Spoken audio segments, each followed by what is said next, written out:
Armchair Detective, a new kind of mystery that challenges your imagination. With H. Allen Smith as your crime authority and John Milton Kennedy as your armchair interrogator. So, you want to be a detective, huh? You think you know who done it before it's been did? Well, all right. We're going to challenge you to a battle of wits. You against the detectives in our case enactments. But don't let that frighten you, because these detectives know no more than you do. And the clues they look for are right in plain sight for you to see, too. Do you think you can beat them? Okay, we'll see. First, I want you to meet our host for this evening. He's that well-known young Los Angeles attorney, former special agent with the FBI, currently an assemblyman to the California State Legislature. It gives me pleasure to present to you Mr. H. Allen Smith. Al, welcome to another session of Armchair Detective. Thank you very much, John Kennedy. Good evening, ladies and gentlemen, boys and girls. Welcome to Armchair Detective. We have two new cases for you this evening. Say, you know, we haven't seen much of Inspector Kane lately. And I understand that our first case tonight finds him in most unusual surroundings. Yes, it does. Say, tell me, have you ever been in a hobo jungle? Not recently, Al. But there was a time during the housing shortage when even a hobo jungle would have looked almost good. I see what you mean. Say, now, my question to you, and to you armchair detectives, is what were the clues that led Inspector Kane to arrive at the scene when he did to make the arrest?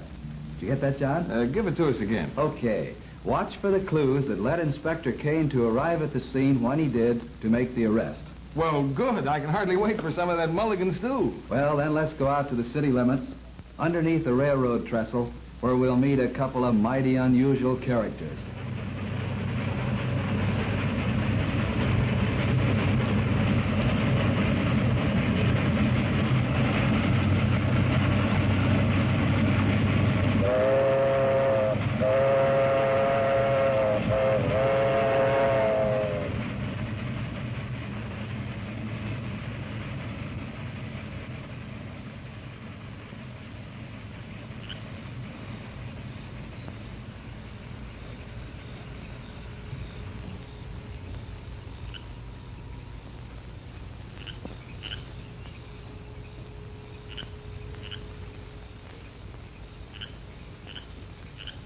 George?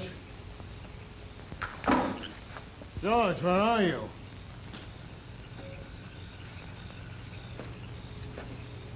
Why didn't you stay in one place like I told you? Don't speak to me like that. Remember, you're still my valet. You speak respectfully or I'll discharge you. All right, Mr. Barlow, go ahead and discharge me. I can't very well do that, can I? Well, come along, help me to get cleaned up. You don't need to get cleaned up. We're supposed to be hobos, remember? We were lucky enough to get our new clothes changed for these old ones this morning, without having those tramps tell the police we were in. Oh, it's too dangerous. Let's get out of here. No. This is the last place a policeman look for a man with your money. It's the best place in the world. Some bum got you a bottle while I was away, didn't he? Well, what's the difference? Is there anything that makes hiding out like this possible? I could stay as drunk as I was that night on the train when my wife was killed. You mean when you killed her? I didn't kill her. What do you mean I killed her?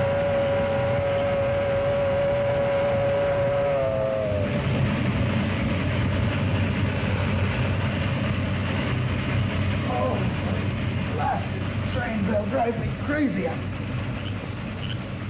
I didn't kill her. Yeah, big pursuit. I tell you, she was killed when the train was wrecked. What about the people who heard you threaten to kill her when you were dining in the club car? Oh, that doesn't mean anything. The police know she went down to her berth and was shot before the wreck.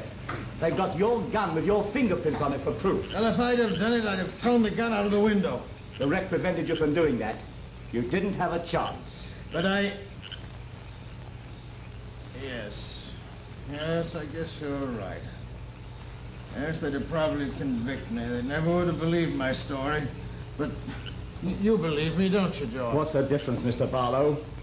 We've got to clear out of the country when it's safe to travel. I'll make some coffee. I appreciate your loyalty, George. Doubtless due to the fact that you knew that I had $50,000 hidden in cold cash near the scene of the wreck. How'd you know I had it on me, George? Valet gets to know lots of things, Mr. Barlow. Well, it's too bad you don't know that I didn't kill my wife.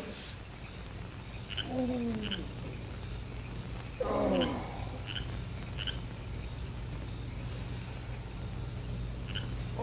when that wreck happened, I got this awful bump on the head. And I saw her dead. I didn't know how badly I was hurt. I could only think of hiding that money somewhere. I've been found with a sum like that on me that have been many questions asked. And they'd have outbid me in that deal in the East. Lucky I learned about your wife and found you before you got back to the wreck.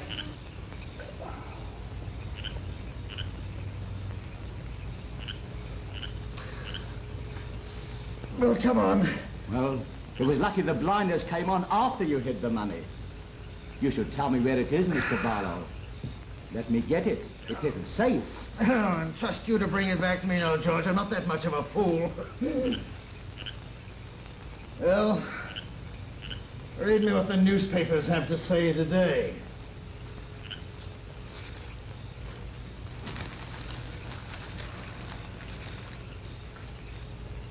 Nationwide search for Frederick Barlow, wealthy stockbroker accused of murdering his wife, continues. Ballistic experts claim that the bullet which killed Mrs. Barlow came from a .38 caliber revolver found in Mr. Barlow's berth.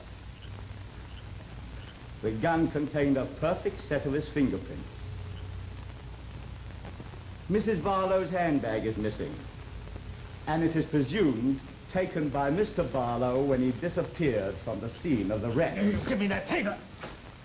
Well, what's this? Why, it's her handbag. I gave it to her. Why, yes, it's got her initials on it. How did you come by it, George? All right, Barlow. You gotta tell me where you hid the money. You gotta tell me right now. This is a knife in your belly, so go on, start talking. Stop it, George. Who's there? Who's that? Never mind. Take it easy, Mr. Barlow. I'm Inspector Kane of the Homicide Bureau.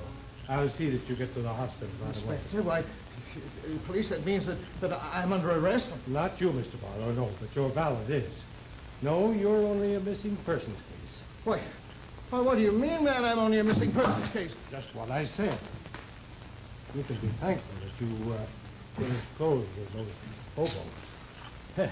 Yes, a panhandler wearing a $250 suit is enough to make homicide do a little questioning. Homicide? Yeah. That means murder. You said he was only a missing persons case. That's right, George. But you said I'm under arrest. There's a mistake here somewhere, Inspector. A big mistake. Yes, there certainly is, George. Things aren't working out as you planned it, are they? But she wasn't murdered. She was killed in the wreck. I just told him that. I was just trying to... You were trying to get the money.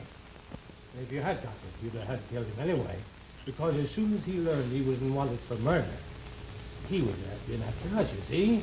Is that what you mean, George? Oh, yes, but it was only the money. I didn't kill his wife. I wasn't going to kill him. How do you account for the fact that you had his gun and her handbag? Come on, give it to me, George. Why, Inspector, I just went down to the compartment to see if he was all right. You went down there hoping to find him unconscious so you could steal the money then.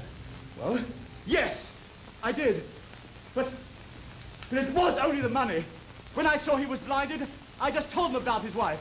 That's all there is to it. Yes, that was a great mistake, George. A very great mistake. You mean she was murdered? I didn't even know about it. Somebody else must have done it. Oh, no. He did kill her. Why, you... Hold it, George. Let go of me. Sit down, Mr. Barlow. Now, give him some coffee, George. And show me how a good servant takes care of his employer.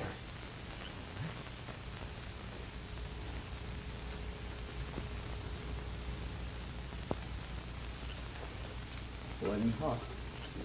So be careful, Mr. Barlow. I'm sorry I have no way of cooling it for you. Unless you'd like me to... Drop that gun, Inspector, or I'll cut his throat! All right, George. You won't get out of here. I'm going to try. I'm not going to have a murder charge pinned on me. So throw me that other gun and be careful how you do it. Ow! My eyes! They're scalded! I'm blind! I'm blind! Ow!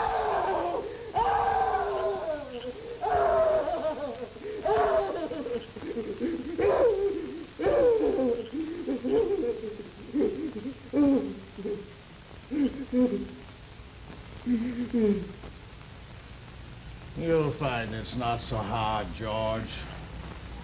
Especially if you have a true and faithful servant to look after you.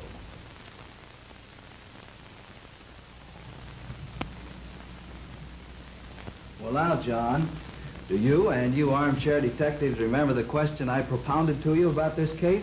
Yes, Al, I think so. You wanted us to watch for the clues which led Inspector Kane to arrive upon the scene when he did and make his arrest. Yes, that's right. And did you get the tip that Inspector O'Kane gave as to why the homicide detail was interested? Yes, that expensive suit. And I should certainly imagine when they questioned that panhandler about it that he'd be only too happy to tell them where he got it in order to prove he didn't steal it. And incidentally, to prove that he didn't kill his benefactor to get it. Yes, so he led Inspector Kane right to that hobo camp. But I still don't see why the homicide inspector would be interested in the first place. Well, now, don't you think the fact that Mr. Barlow had $50,000 would give rise to the possibility of murder? No, I don't, Al, because he concealed the fact that he had that money. Well, yes, he did conceal the fact, but surely, after he'd been reported missing, the bank would have reported that he withdrew that large sum of money. Well, all right, I'll buy that, Al, but I'll remain stubborn and say that a hobo found wearing a $250 suit would call for nothing more than a routine checkup. Because how could the police know that it was Mr. Barlow at that hobo camp? Oh, but that's a most important clue, John.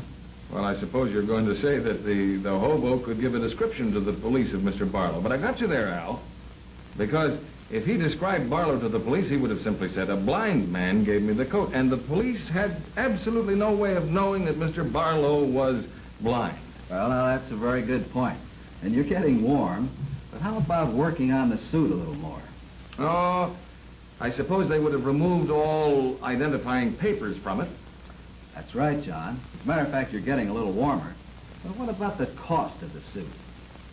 Oh, I suppose that would indicate it was custom made. Right. Well, since it was custom made, oh, I got it. All custom-made suits have the owner's names sewed in the lining of the inside coat pocket. And that sews up the case. Oh, now, wait a minute, Al. Hold everything. Well, what's the matter now? Well, just a little matter of Mrs. Barlow. Was she murdered or wasn't she? Well, no. As a matter of fact, she was killed in the wreck. And that gives rise to another question. You think Inspector Kane was justified in letting George believe that she'd been murdered? Well, yes, I think he was, Al, because at that point the inspector didn't know that the police had assumed she'd been killed in that wreck. Yes, they assumed that she had been killed in that wreck. But the incriminating evidence of the gun and the handbag then made them go ahead and order an autopsy. Oh, that's spoken like a true criminologist, John. You're as sharp tonight as that new suit you're wearing. Yeah. Darn that tailor. He must have forgotten to sew my name in there. Well, you've seen our first mystery, folks, and in a moment we'll have our second whodunit. But first, a word about your teeth and their care. That's a mighty good tip, folks. And John, what about our second case? Well, I've heard rumors tonight, Al, that our second case is in direct contrast to the one we just witnessed. That's stating it mighty mildly. Well, if that's the case, then do you think Inspector Harrison will be able to handle it? Oh, don't worry about Inspector Harrison. You worry about yourself, because there are going to be a lot of clues. Well, give me a running start and tell me where it takes place. All right? It's in a warehouse, down by the waterfront. So, get a good grip on your armchairs, detectives, because that's where we're going right now.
Go on, get in there.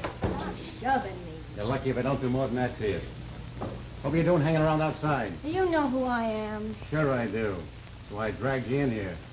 You're Harry Monk's girlfriend. You mean I was his girlfriend till you kicked him out of the mob? So? Well, I don't like a two-timer chiseler any more than you do, Jake. That's why I came in here to see you.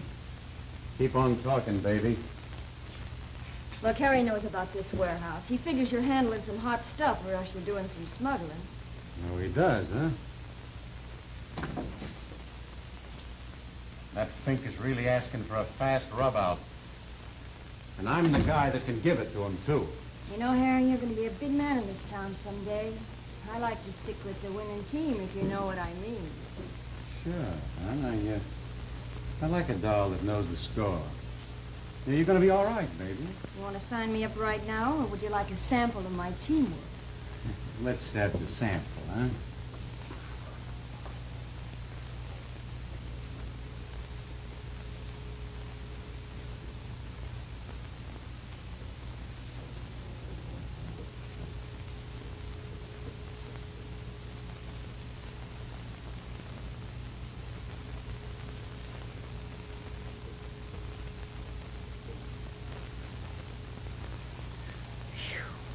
I'm out for first aid. Gotta fix my makeup.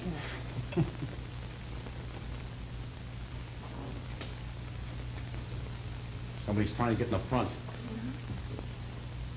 I'll go see who it is.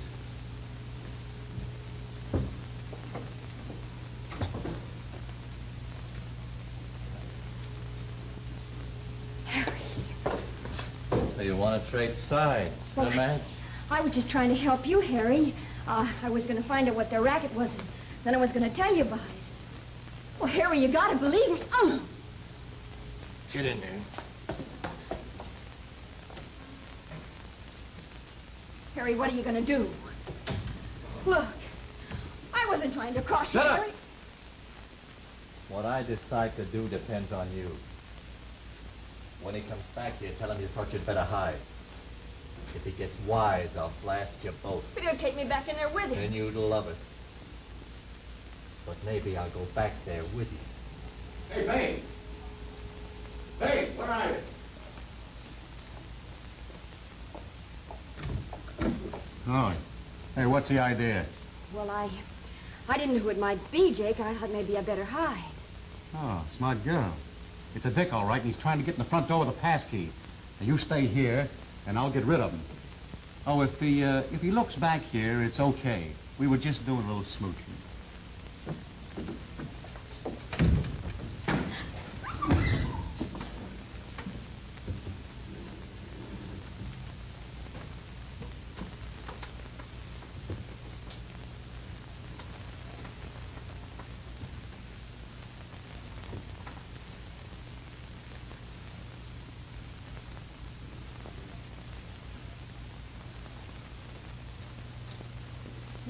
Well, Inspector Harrison. Come right in.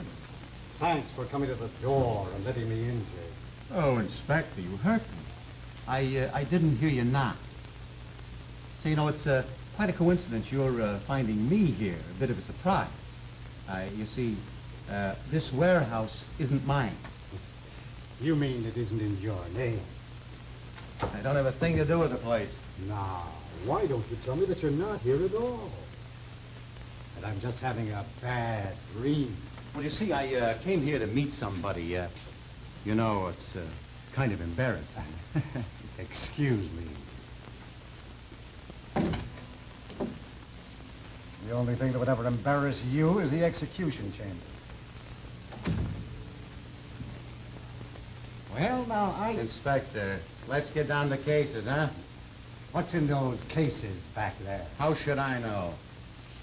Look, Harrison, you don't have anything on me. If you did, you'd take me down to headquarters. Thanks for leaving the door open, Jake. Hello, Inspector. Didn't expect to see you here. Ah, if it isn't a gathering of the clan. Harry, would it be embarrassing for you to tell me who you came here to meet? No, of course not. I followed my girl down here. I saw Jake drag her inside. You don't, sir. Well, now, aren't you a little bit late rushing to her rescue? Or did you go home to get your trusty wrestling rod? I don't carry no rod. No? Oh, then it must be that you took courage when you saw me coming. Yeah, that's it. It's your duty to find out what he did to him. Yeah? And how do you suggest that I go about doing my duty? Why, search the place, of course. He might even have knocked her off. Just because she's my girl. Oh?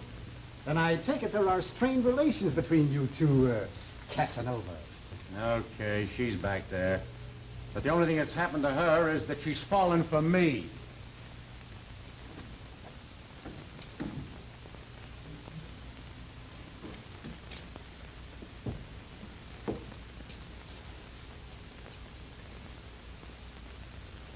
Do they have to get a knife in their back to fall for you, Jake? I told you he killed her. His fingerprints are on that knife.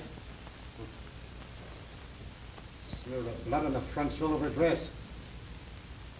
What about that knife, Jake? Is it yours? Well, yes, that is, it was on my desk. I didn't kill her, Inspector. You know I didn't. He's lying. What more proof do you want? Quite a bit more. Okay, give it a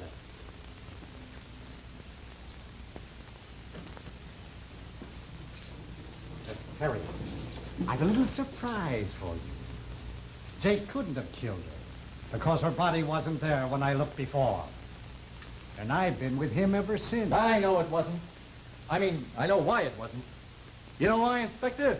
Because one of his mob put her there. That's how she got there. That's a brilliant deduction, Harry. Shake. Nice. That's a nasty splinter on your finger. It's still bleeding. Well, they'll give you first aid down at headquarters. While you both answer a lot of questions. Now, look, all you got to do is have get to the take one of my fingerprints mouth. on the knife and get the job for me. Gentlemen, don't get so excited. Now, Harry, all you have to do is prove you weren't in the warehouse in the last 10 minutes. And Jake, all you have to do is explain your fingerprints on a knife in your new girlfriend and Harry's old girlfriend's back. Shall we go? You've seen the mystery, and in a moment we'll have the solution. But first, let's look at the answer to another kind of problem.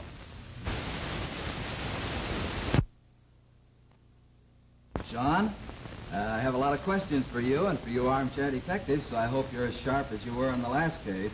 Al, I'm sure this case was duck soup for us armchair detectives, so fire away. Pour out the questions. Okay. Now, since Harry's defense would have been that he wasn't in the warehouse at the time the crime was committed, what clues would prove he was there? Oh, he left lots of them, Al. Lots of them. Yes, that's true. Harry wasn't too smart. And in attempting to plant the fingerprints of Jake on the knife in such a clever manner, so he thought, he forgot about a lot of other things. But what were they, John? Well, he would have, the police would have found that gun he left in the crate. Yes, that's true. They would have searched for that. And he got a splinter from one of the crates. Yes, you know that's important because the laboratory might establish that the splinter was from the same wood as the crate. Yes, and that blood smear on the girl's shoulder would have indicated that his hand had been there. Yes, and that might be a clue as to the manner in which she were killed. And that would be particularly true if there were markings on the crate left by the knife handle. Yes, that's right. And you know, Harry put his hand down into the crate. There might be some fragments of sawdust on his sleeve. Why, of course. And even Harry wouldn't claim that he got it from a sawmill. No, that's very true. And obviously, the evidence of the fingerprints on the doorknob were the most important. And then in addition to that, John, supposing Jake's fingerprints were on the knife, what would his defense be? Well, it would be a matter of common sense, I think. He would say even if he had killed the girl, so what? He still wouldn't have been so stupid as to have one of his mob put her body where the inspector could find it so easily. Yes, I think that's true, and he probably wouldn't have left his fingerprints on the knife anyway. And as it turned out, when Harry realized the amount of evidence against him, he readily admitted to the manner in which he killed her. Well, Al, these have been two very fascinating cases this evening, and I'm sure you'd like to introduce the members of the cast. Yes, I would, John. Ladies and gentlemen, at this time, it's my pleasure to present the cast to you. In the first scene, Harry Martin was the valet, and Mr. Frederick Tozer was Mr. Barlow, Cy Kendall as Inspector Kane. In the second scene, Kay Lee as Madge, Bert Davidson as Jake, Ken Harvey as Harry, and Jerome Sheldon as Inspector Harrison. Ladies and gentlemen, that about winds up our show for this evening. And so until next week, same time, same channel, On behalf of John Milton Kennedy, our armchair interrogator, and the rest of the cast, this is your crime authority, H. Allen Smith, wishing you all a very pleasant good evening. Be sure to